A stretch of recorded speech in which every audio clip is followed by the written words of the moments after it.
Halo sobat-sobat komunikasi, tahu nggak sih filsafat komunikasi itu bukan cuma teori yang bikin ngantuk loh. Yuk kita bahas ontologi, epistemologi, dan aksiologi dengan cara yang nggak bikin kepala panas. Tapi sebelum mulai, kenalan dulu yuk sama kita. Bagi loker. Maafkan, ada loker, nama saya Salva. Kak.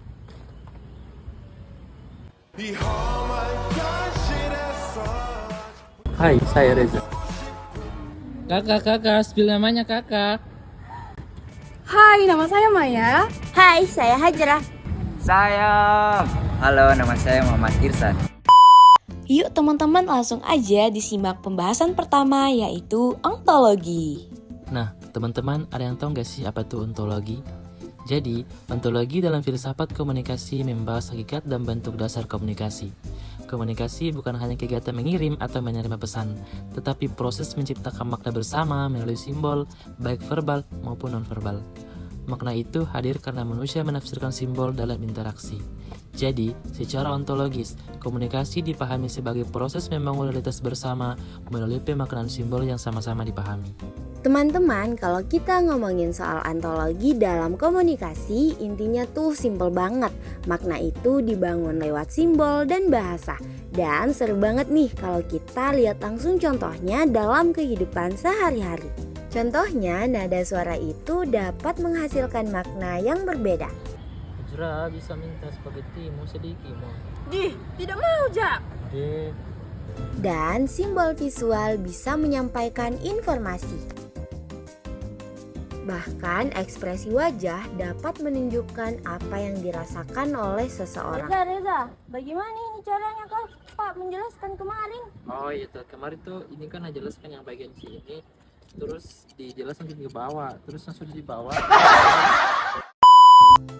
Nah, epistemologi dalam filsafat komunikasi membahas bagaimana sih manusia itu memperoleh pengetahuan melalui komunikasi.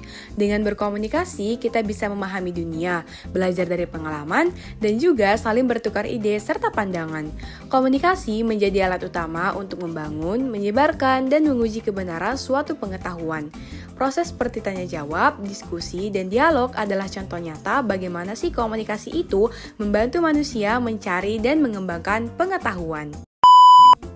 Dan yang terakhir adalah aksiologi. Aksiologi dalam filsafat komunikasi membahas tentang nilai, etika, dan moralitas dalam proses komunikasi. Setiap tindakan komunikasi mengandung nilai-nilai seperti kejujuran, tanggung jawab, serta rasa hormat terhadap orang lain. Komunikasi yang baik tidak hanya sebatas menyampaikan pesan secara efektif, tetapi juga harus menjunjung nilai kemanusiaan dan etika. Dengan begitu, komunikasi yang bermoral akan membangun hubungan yang harmonis dan saling menghargai antar individu. Nah, ada juga nih contoh aksiologi. Yang pertama, menghargai bantuan orang lain. Kasih kak. Thank you, Rona. Yang kedua, ada menghadapi masalah dengan cara yang baik.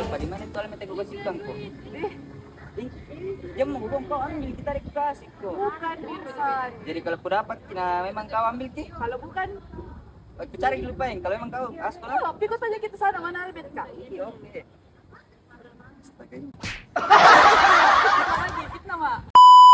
Gimana nih teman-teman, udah paham belum? Jadi intinya komunikasi itu bukan cuma bertukar kata, tapi gimana kita bikin makna yang sama, saling paham, dan tetap pegang nilai yang benar dalam berbicara. Kalau tiga hal itu jalan bareng, komunikasi kita bakal lebih nyambung dan hubungan juga makin solid loh. Pantun hari ini 23 Ijat Nongki di Balkon, terima kasih sudah menonton. Kakak, spill namanya kakak. Kak. Zoom. Ya, mulai Mi. 3. Toko, intak. Sambal. Terasa panas. 3. Sayang. 3.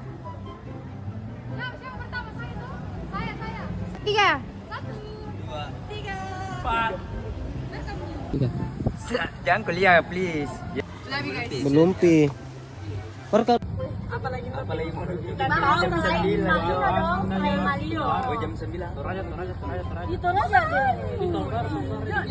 aja.